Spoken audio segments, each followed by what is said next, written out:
പട്ടാമ്പി ഗുരുവായൂർ റൂട്ടിൽ കാറ് വൈദ്യുതി പോസ്റ്റിൽ ഇടിച്ച് അപകടം. ആളപായമില്ല. ഞായറാഴ്ച പുലർച്ചെയായിരുന്നു അപകടമുണ്ടായത്. എറണാകുളത്ത് നിന്നും പെരിന്തൽമണ്ണയ്ക്ക് പോകുകയായിരുന്നു കാർ.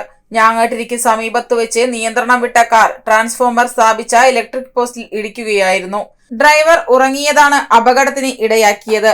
യാത്രക്കാർ ഉണ്ടായിരുന്നെങ്കിലും ആർക്കും പരിക്കു പറ്റിയില്ല. ഡ്രൈവർ നിസ്സാര പരിക്കുകളോടെ രക്ഷപ്പെട്ടു. ഞാനിന്നലെ എറണാകുളം പോയിട്ട് തൃശ്ശൂർ വഴി ഇങ്ങനെ വരികയായിരുന്നു.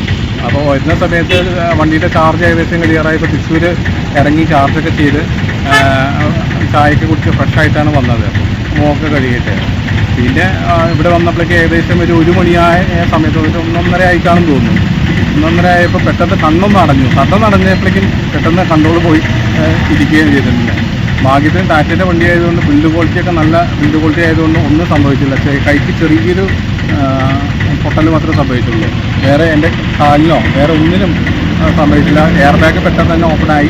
സീറ്റ് ബെൽറ്റ് ഉണ്ടായിരുന്നു, അതുകൊണ്ട് തന്നെ എയർ ബാഗ് ഓപ്പണായി. അപ്പോൾ തന്നെ എല്ലാവരും വന്നിരുന്നു. നാട്ടുകാരൊക്കെ വന്ന് എല്ലാം സഹായിച്ചും ഒക്കെ ചെയ്തു. പോലീസും വന്ന് പോലീസിൻ്റെ കാര്യങ്ങളൊക്കെ പറഞ്ഞു. ഇന്നിപ്പോൾ KSBക്കാരും വന്നിട്ടുണ്ട്. 20 വർഷത്തെ പ്രവർത്തന പാരമ്പര്യവുമായി മനസ്സിലുണ്ടോ മാക്സിലുണ്ടോ എന്ന തലക്കെട്ടിൽ എല്ലാ ഷോറൂമുകളും പുതുമയുടെ പര്യായങ്ങളായി പട്ടാമ്പിയിലും കൂറ്റനാടും കേച്ചേരിയിലും കൊപ്പത്തും. പട്ടാമ്പിക്കാരുടെ മനസ്സറിഞ്ഞുകൊണ്ട് പ്രൗഢിയോടുകൂടി 2 ഷോറൂമുകൾ. മനസ്സിലുണ്ടോ മാക്സിലുണ്ട്. Max wedding centre, Pattambi, Koottanad, Koppam and Kecheri.